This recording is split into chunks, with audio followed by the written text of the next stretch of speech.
For many years, I have felt a kindred connection between my career experience and the experience of Tide detergent. In 1968, Tide introduced a new Tide, Tide XK. Now, this new Tide had enzymes added, enzymes designed to better fight stains from protein and carbohydrate foods.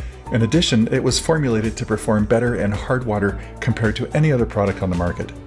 Tide XK was so new, they handed out a pamphlet at the store to help explain why it was different and why it was better than the original Tide. Of course, their position as a market leader fell off the cliff. Tide learned that they ought to have emphasized that their new product is the same as the original Tide, exactly the same as the original Tide, except with added enzymes. So in this regard, my experience is the same. I have been directly told that my ideas are too innovative.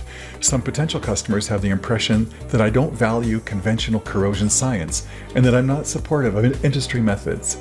They have the idea that I have cast aside all adherence to proven practices and that I have flipped entirely to rely upon data pattern analysis and machine learning principles to classify pipelines according to their likelihood of failure.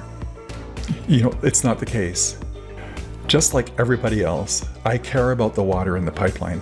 I care about CO2, H2S, critical inclination angles to hold up water, the severity of stagnant water traps, the pH within the water traps, bacteria, solids, oxygen ingress, and the need for effective pipeline suspension procedures that keep the pipeline safe when they're not in operation.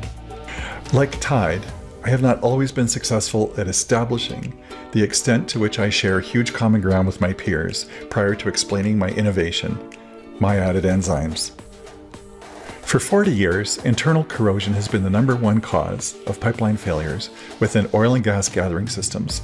For hazardous liquid and gas transmission pipelines, internal corrosion is consistently the third leading cause of failure. And the thing I know is that all of these failures are preventable.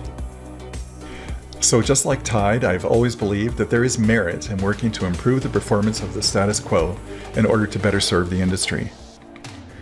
In 2012, when my field operations clients explained that they're worried that the influence of upstream well behavior is not being properly considered by industry methods, and in response I examined data patterns associated with over 11,000 historical pipeline failures and discovered some things that I did not expect to find. So, because of this work, I'm able to offer enhanced insight about pipeline integrity hazards associated with the behaviors of upstream wells. It ends up that the stuff that comes out of wells has a huge impact on the integrity of downstream pipelines, and that should not be a surprise to anybody. All I have done is to characterize key integrity hazards that contribute to pipeline failures, factors that until now have resided within the blind spot of standard industry methods. I know that nobody in our industry woke up this morning wishing that they could engage another pipeline corrosion engineering consultant onto their team, and I get that. But I do know that many in our industry wake up, sometimes in the middle of the night, wishing that they had some extra enzymes that could give them better confidence that the activities that they are performing and the money that they are spending are completely appropriate to the conditions that exist within their pipelines. I am hopeful you consider me as NACE, but with added enzymes. I would appreciate an opportunity to share an online conversation with you to discuss how our innovation can better position your company to align the mitigation monitoring and inspection work with the actual operational risks that you face.